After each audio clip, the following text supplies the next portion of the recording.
이 새벽은 주를 사랑하는 고백으로 이 새벽을 시작하니까 너무 좋은 것 같습니다. 넘쳐나는 하나님의 그 놀라운 사랑이 우리의 각 심령과 각 가정에 흘러넘치기를 간절히 소원하고요. 오늘 일하시는 일터 가운데 그 사랑의 마음을 가지고 주님 앞에 나가시는 복된 하루가 되시기를 주로 간절히 축원드립니다. 오늘 이 말씀의 주인공은 어디에 있나요? 감옥에 갇혀 있습니다. 1절 말씀에 보면 아직 시위대 뜰에 갇혀 있을 때라고 얘기하지요. 이 예레미야는 눈물의 선지자로 우리가 다 알고 있습니다. 왜 눈물의 선지자이냐면 선지자들 가운데 유일하게 유대 땅의 멸망을 눈으로 확인했던 선지자였고, 이 선지자는 처음부터 끝까지 이스라엘의 멸망, 이스라엘 민족의 멸망에 대해서 선포했던 선지자가 이 예레미야였습니다. 그가 그렇게 예언하다가 오늘 하나님의 말씀을 받고 선포하다가 시위대들에 여전히 갇혀있는 그 상황 가운데 있습니다. 예레미야의 마음이 어땠을까요? 여러분들, 우리는 어떻습니까? 이 땅 가운데서 말씀대로 순종하여 살면 꼭 환경이 이와 같지 않을까요? 뜰에 갇혀있는 것 같은, 시위대 뜰에 갇혀있는 것 같은 그 환경이 우리들 가운데 있지 않습니까?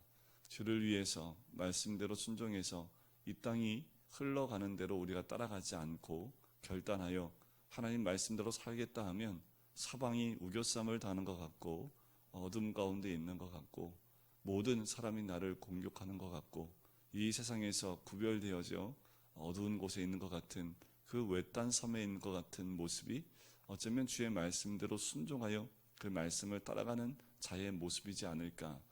어쩌면 마지막 때가 가까이 올수록 그런 환경들은 더더욱 우리를 감싸 안고 더 쪼여들고 더 힘들게 하는 환경이 이 모습과 같이 우리들 삶 가운데 임할 수 있습니다. 하나님의 사람이었던 예레미야가 감옥에 갇혀서 뭐하고 있을까요? 참 재미있는 것은 오늘 이 감옥에 갇힌 예레미야에게 하나님 말씀이 임한다라는 겁니다. 선지자가 예레미야만 있었던 거 아닙니다. 수많은 선지자와 제사장들이 있었습니다. 성전에 들어가는 제사장도 있었고, 그리고 선지자라고 이름하는 사람들이 굉장히 많았었습니다. 그럼에도 불구하고 여호와의 말씀이 누구한테 임합니까? 감옥에 갇혀 있는 듯한 예레미야에게 지금 임하게 된다라는 겁니다. 감옥에 갇혔다 할지라도 우리의 마음이 주의 말씀에서 떠나지 않으면 여전히 여호와의 말씀이 우리의 삶 가운데 임하게 되는 줄 믿습니다. 환경이 그렇다 할지라도 말씀이 임하면 살 수 있습니다. 환경이 아무리 힘들어도요, 하나님의 음성이 들리면 살 수 있습니다. 호흡할 수 있고요, 숨을 쉴 수 있습니다. 그런데 아무리 환경이 좋고 잘 산다 하더라도 주의 음성이 들리지 않으면 살 수 없는 것이 우리들의 모습입니다. 우리가 어떤 소리에 반응을 해야 될까요? 우리가 어떤 말씀에 우리가 반응하고 살고 있습니까? 우리가 숨 쉴 수 있는 것, 우리의 영혼이 숨쉴 수 있는 것은 여호와의 말씀입니다. 그런데도 우리가 다른 것에 마음을 빼앗긴다면 숨을 쉬는 것 같고 잘 사는 것 같지만 내 영혼은 점점 시들어가고 있다라는 거지요. 그 하나님은 어떤 하나님입니까? 일을 행하시는 하나님이십니다. 지금도 우리들 가운데 일을 행하시는 그 여호와 하나님이 우리 하나님인 줄 믿습니다. 무슨 일을 하시나요? 눈에 보이지 않아요. 우리 주님의 움직임은 우리가 상상하지 못할 정도로 움직이고 일을 행하시는 분이 우리 주님인 줄 믿습니다. 우리 하나님이 내가 상상하는 대로만 움직이시면 그게 하나님입니까? 내가 생각하는 대로 움직이는 하나님이시면 그게 우리 하나님이십니까? 아니지요. 우리 하나님은 우리가 상상하지 못할 일들을 행하고 계십니다. 우리가 보지 못하는 일들도 행하고 계신다는 거지요. 여러분들, 지구가 돌아가는 게 보이세요? 안 보이잖아요. 그래도 지구는 돌아갑니다. 태양을 중심으로 태양계가 움직이고 있는 거 우리 눈으로 보지 못하잖아요. 하지만 돌고 있습니다. 지금도 여전히 우리가 보지 못하고 있지만 여전히 하나님은 일을 행하고 계신다라는 거지요. 더 크고 더 광대한 일들을 우리 주님이 진행하고 계신다라는 겁니다. 꼭 그것만 그럴까요? 아주 작은 것까지도, 우리 몸속에 우리의 눈으로 확인할 수 없는 것까지도 우리 주님은 지금도 일하고 계시는 분이라는 겁니다. 때로는 내가 기도하는 대로, 우리가 주님 앞에 요청하는 대로 우리 하나님이 일하시기도 하지만, 우리 주님은 우리가 상상할 수 없는 방법으로 우리들 삶 가운데 일하고 계시고, 우리 가정 가운데 일하고 계시고, 또 우리 교회 안에서 역사하고 계시는 줄 믿습니다. 일만 행하십니까? 아니요. 그것을 성취하시는 분이 우리 하나님인 줄 믿습니다. 일을 시작하면 끝맺음이 없는 그런 분이 아닙니다. 일을 시작하면 끝나는, 성취되는, 그냥 일이 끝나는 것이 아니라 완성이 되어지고 하나님 뜻대로 채워지는 은혜가 있다라는 겁니다. 우리가 바라봐야 될 하나님은 일만 벌리는 하나님 아닙니다. 일을 하셨으면 성취하시고 완성하는 분이 우리 하나님인 줄 믿습니다. 에휴, 목사님, 환경이 전혀 그렇지 않은데요. 그래요. 우리가 육의 눈으로 보면 우리 눈에 보이는 환경은 그렇지 않습니다. 하지만 우리 주님이 행하시고 성취하시는 것은 우리가 상상하거나 우리가 생각지 못하는 가운데 이루어 나가시는 하나님의 은혜를 보게 됩니다. 우리가 생각지 않은 그 환경 가운데, 내가 기대하지 않은 환경 가운데 벌써 이루어진 것을 우리는 느낄 수 없지만 이미 우리 삶 가운데 이루어져 왔던 것도 우리는 확인할 수 있다라는 거지요. 자, 우리한테 뭐라고 말씀하십니까? 이 예레미야 같은 우리들, 하나님 말씀에 순종하고 아무리 환경이 그렇게 감옥과 같은 환경이라 할지라도 여호와의 말씀을 듣고 있는 우리들을 향해서 우리 주님 말씀하십니다. 너는 내게 부르짖으라. 그럼 응답하시겠다라는 겁니다. 여러분들, 아버지 부르면, 집에서 아버지 부르면 항상 응답하시잖아요. 왜? 라고 얘기를 하지요. 아무리 불러도 응답 없으면 그게 말이 안 되잖아요. 그죠? 우리 하나님은 부르시면 왜 불렀어? 하고 응답하시는 분이 우리 주님이십니다. 때로는 우리 주님의 응답이 귀에 잘 안 들릴 때도 있지요. 왜 안 들릴까요? 내가 원하는 그 소리를 듣고 싶을 때는 안 들릴 수 있습니다. 하지만 우리 아버지는 부르짖으면 응답하시는 분입니다. 그런데 오늘 3절에 보면 응답을 해주시는데 한 가지 약속을 주십니다. 내가 알지 못하는 크고 은밀한 일을 내게 보이겠다라는 거지요. 우리가 주께 부르짖을 때는 왜 부르짖으시는 건가요? 우리 주님께 부르짖는 이유가 뭡니까? 이유가 있으니까 부르짖죠. 원하는 게 있으니까 부르짖죠. 우리 애들도 아빠를 부를 때 일단 한 가지는 식사하라고 할 때 애들이 불러요. 그때는 이제 밥 먹으라고 이제 부르는데, 특별히 뭔가 필요하면 불러요. 특히 막내는 자기가 원하는 게 있으면 아빠를 불러요. 분명히 뭘 원하는지 알아요. 그때 아이들은 부릅니다. 여러분들, 우리는 어떻습니까? 우리 하나님께 부르짖을 때는 언제 지금 부르짖으십니까? 우리는 우리의 필요를 따라서 부르짖는 그 하나님이 아니었으면 좋겠습니다. 내가 원할 때 그때만 찾는 아버지가 아니었으면 좋겠습니다. 우리 아버지는 늘 곁에 함께 있고 도란도란 얘기하고 함께 이야기를 나누고 싶은 분이 우리 하나님입니다. 그렇게 하나님하고 대화를 많이 해보세요. 그러면 하나님 마음을 알 수 있습니다. 우리 하나님하고 대화 많이 해보시면요, 하나님이 알려주고 싶은 거, 때로는 우리가 생각지도 않은 일들을 우리에게 알려주시고 또 그 일들을 보여주시는 분이 우리 하나님이십니다. 아유, 목사님 한 번도 안 그러시던데요. 한 번도 가까이 한 적이 없으니까 그래요. 우리가 아버지를 가까이 하면 그 아버지한테 듣는 소리가 내가 원하는 소리를 못 듣고 계속 아버지는 세상 얘기하시고, 그냥 우리 아버님 세대 이래라 저래라 얘기하시고, 어저께 그런 얘기 들었어요. 태경 집사님하고 김상우 집사님, 그러니까 김상우 집사님이 이제 예은이를 먼저 차 타고 먼저 가요. 식사 끝나면. 근데 예은이가 뒷자리에 앉더라고요. 그러니까 한 성도님이, 여기 집에까지 멀리 가는데 왜 뒷자리에 앉냐고, 옆자리에 앉아서 아빠하고 같이 가지. 그랬더니 이제 태경 집사님이 그 얘기를 하시는 거예요. 옆자리에 앉아 있으면 아빠가 잔소리 한다고. 아빠 안 보이는 곳에 뒷자리에 숨어서 간다는 거죠. 그러니까 요새 젊은 사람들은 다 이제 차에 타면 이제 핸드폰도 하고 검색도 하잖아요. 근데 아버지가 보기에는 그게 좀 그만 보고 안전벨트도 하고 또 여러 가지 얘기를 하니까 이제 딸한테는 그게 이제 잔소리처럼 들릴 수 있지요. 하지만 아버지가 원하는 게 뭘까요? 그렇다 하더라도 딸과 가는 그 1시간 동안 얘기를 하고 싶고 또 얘기 듣고 싶어 하는 것이 우리 아버지의 마음 아닙니까? 그런데 자녀들은 그 마음을 알아요, 몰라요? 알아요, 몰라요? 아무리 자식이 머리가 커도요, 잘 몰라요. 저도 잘 몰라요. 근데 제 자식을 보니까 알겠더라고요. 우리 하나님 아버지와 동일합니다.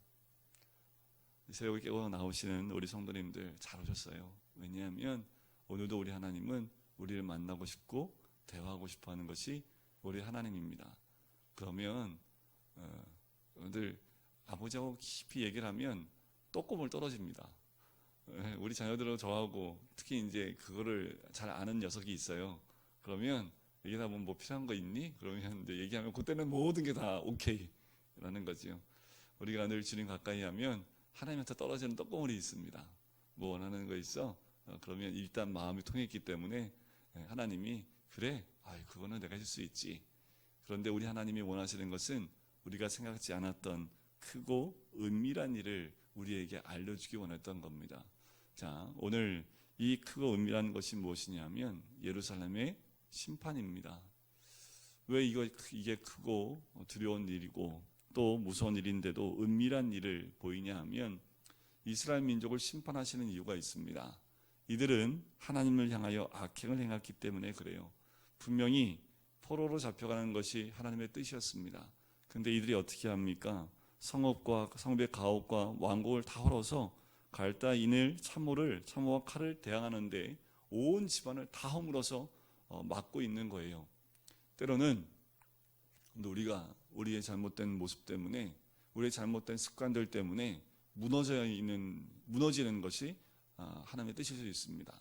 욕심이 잉태한 즉 죄를 낳고 죄가 장성하면 뭘 맞아들여야 돼요? 사망이 와야 됩니다.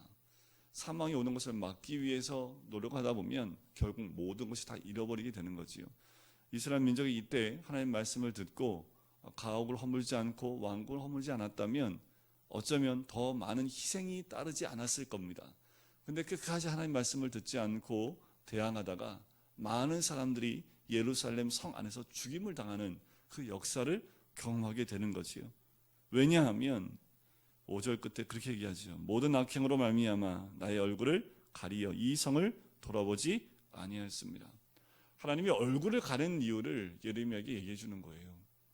이것이 크고 하나님의 은밀한 일입니다. 내가 얼굴 가릴 거야. 왜냐하면 하면서 얼굴을 하나님이 가렸을 때 일어나는 현상들을 다 알려주는 거지요.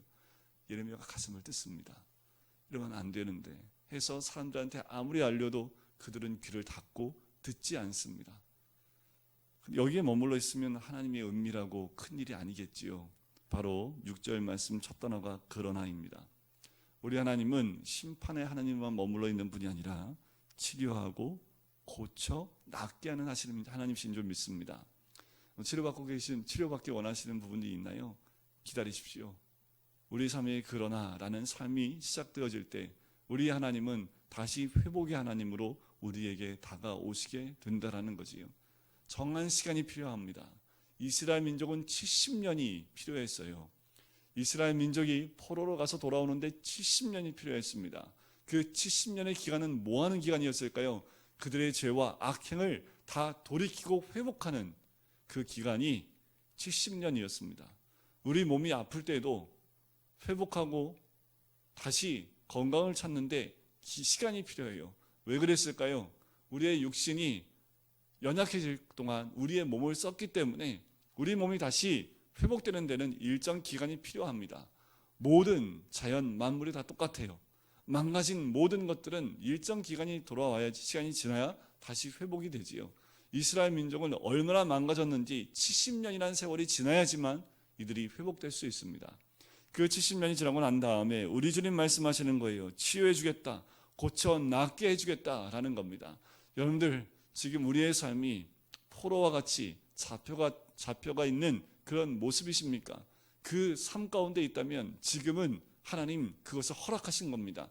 거기에 있으셔야 돼요. 거기에 있으면서 조용히 내 영이 회복되어지고 내 모든 죄에서 자유함을 얻고 주께로 돌아오는 그 기간이 되셔야 됩니다. 그것이 차고 회복이 되어지면 정한 때에 하나님께서 고쳐주신다라는 거지요. 회복시켜 주시겠다라는 겁니다. 그러면 어떻게 해요? 돌아오고 다시 세워주겠다라고 얘기합니다. 어떻게까지요?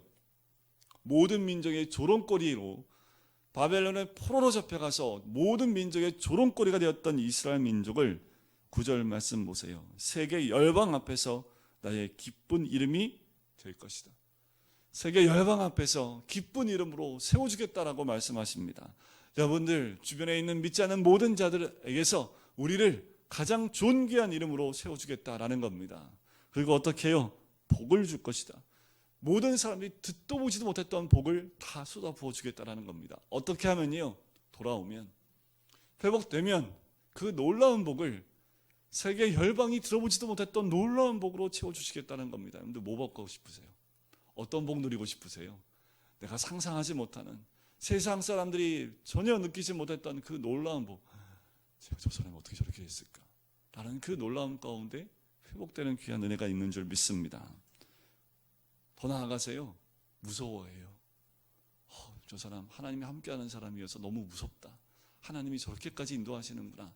세계 열방이, 내 주변에 믿지 않는 많은 사람들이 우리를 보고 오히려 두려워하며 떠는 놀라운 역사가 임하게 될 줄 믿습니다.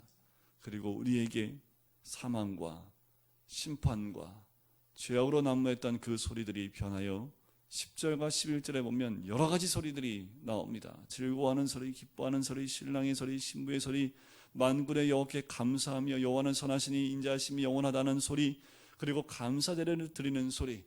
이 소리로 이 성에 가득 채워진다라는 거지요. 우리 모든 성도님들 가정 가운데 이 소리로 가득 채워주시길 주의 이름으로 간절히 축원드립니다. 그 소리가 부족할 때, 사람들이 볼 때 저 집에 무슨 좋은 일이 있나 보다 라고 하지요. 우리 교회도 이런 소리로 가득 채워지게 될 줄 믿습니다. 우리 각 가정에 이 소리로 가득 채워질 줄 믿습니다.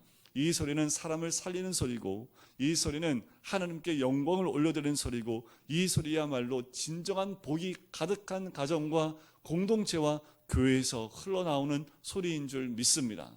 내 눈에 보이는 것이 아니라 주님이 허락하신 소리입니다. 내 안에서부터 울려나오는 소리입니다. 감사는요, 머리에서 나오는 것이 아니라 이 가슴에서부터 나오는 소리가 감사의 소리인 줄 믿습니다. 그럴 때에 목자들이 다시 살 수 있는 그 환경이 만들어진다라는 거지요.